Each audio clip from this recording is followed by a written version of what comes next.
来关心台积电德国厂动土20几万典礼，德国嘅总理肖兹和欧盟主席冯德莱恩拢有参加。这项投资总投资金额超过欧元100亿。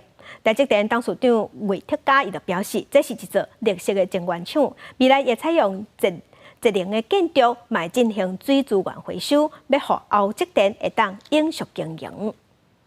3, 2, 1, shovel。台积电加普世、英飞凌也个温迪普合资成立的欧洲半导体制造公司，今仔日伫德国德勒斯登举行动土典礼。Dresden, because of the reason, simple is very close to our customer, and also we can access to many talented people.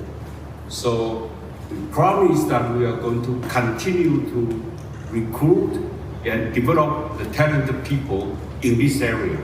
And then for the ESMC to be the most important semiconductor manufacturing for the Europe.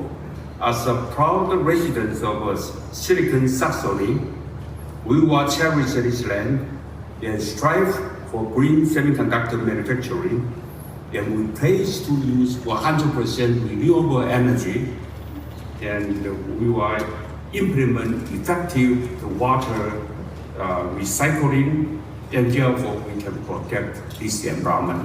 Auch, dass die Halbleiterkapazitäten besonders hier bei uns in Europa und in Deutschland wachsen.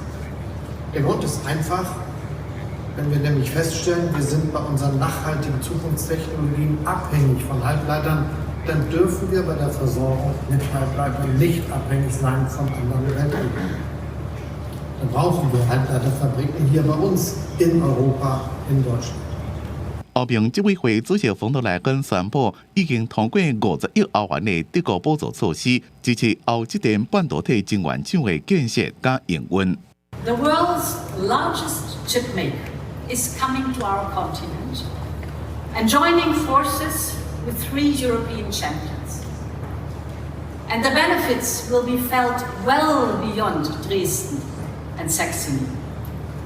European workers will gain 11,000 new jobs, both here and across our continent. 台积电加德国合作是德国半导体产业发展重要里程碑，也提升台德的关系。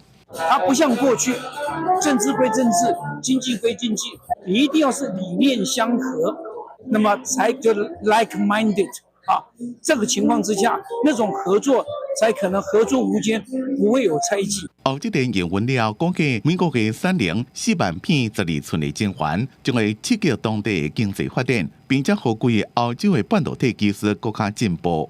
公司国际记者刘玉婷德国采访报道。